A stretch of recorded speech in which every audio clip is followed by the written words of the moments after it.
καταρχήν θέλω να πω μεγάλο συγχαρητήρια στους παίκτες μου, πρώτα απ' όλα. Γιατί παρά που με τις δουλειές τους, με τις οικογενειακές υποχρεώσεις, την έχουν φέρει την ομάδα μέχρι σε αυτό το βαθμό που είναι, για να μπορούν να κοντράρουν αυτή την ομάδα που είναι του κ. Τσίρκοβιτς. Ένα μεγάλο respect στα δικά μου τα παιδιά, γιατί πραγματικά τον αγαπάνε το ποδόσφαιρο και προσπαθούν καθημερινά να αποδείχνουν ότι είναι καλοί παίκτες. Να αποδείχνουν στον εαυτό τους, γιατί τους μαθαίνουν να αποδείχνουν στον εαυτό τους και όχι σε κανένας άλλος ότι είναι καλούς παίκτες. Γιατί ο κόσμος είναι αχάριστος και το γνωρίζει πάρα πολύ καλά ο κ. Τσίρκοβιτς.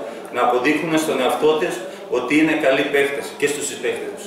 Και στην ομάδα της Βάρδας, πρώτα για τη φιλοξενία και δεύτερο, όπως λέγεται, για το καλό παιχνίδι.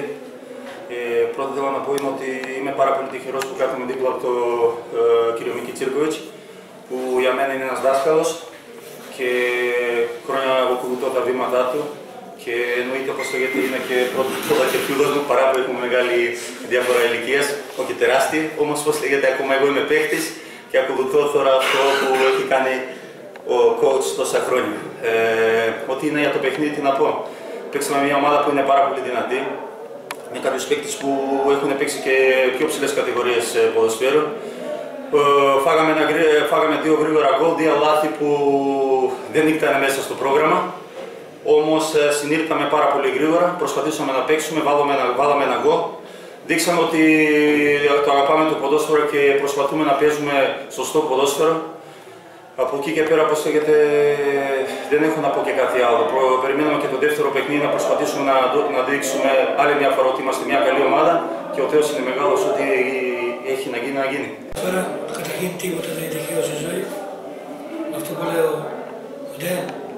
πραγματικά η χαρά δικιά μου είναι. Είμαστε δύο άνθρωποι από μια χώρα που λεγόταν Ιουγκοσλαβία, πανέμορφη χώρα, συμπατριώτες. Ξέρω το παιδί εδώ, χαίρομαι πάρα πολύ που έχω δίπλα ένα παιδί που με το ήθος, με την προσωπικότητα και σαν παίκτες με πολύ μεγάλη ποιότητα. Εγώ προσωπικά σήμερα θα κλείσω μόνο το πρώτο 20 λεπτό που η ομάδα προηγήθηκε 2-0 και έπαιξε ποδόσφαιρο που θέλω και εκεί πέρα χωρίς καμία εξήγηση δικιά μου προσωπική η ομάδα δεν ξέρω γιατί πήρε. Έκατσε πίσω, έκατσε και δώσαμε ευκαιρία σε μια όπως αποδείχθηκε η Κρέστα πραγματικά καλή ομάδα και πιστεύω είμαστε τυχεροί στο τρίτο γκολ και βάλαμε το γκολ στο 89, αλλιώς παίζαμε μεγάλη φωτιά.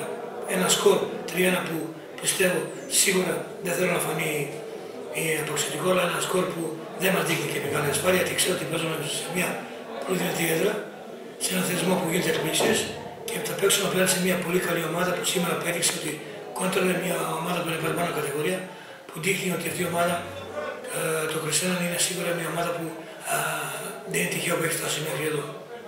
Οι ποδοσφαιριστές μου για άλλη μια φορά δείχνουν προσωπικότητα. Υπάρχει κάποιο θέμα, δεν ξέρω τι θέμα υπάρχει.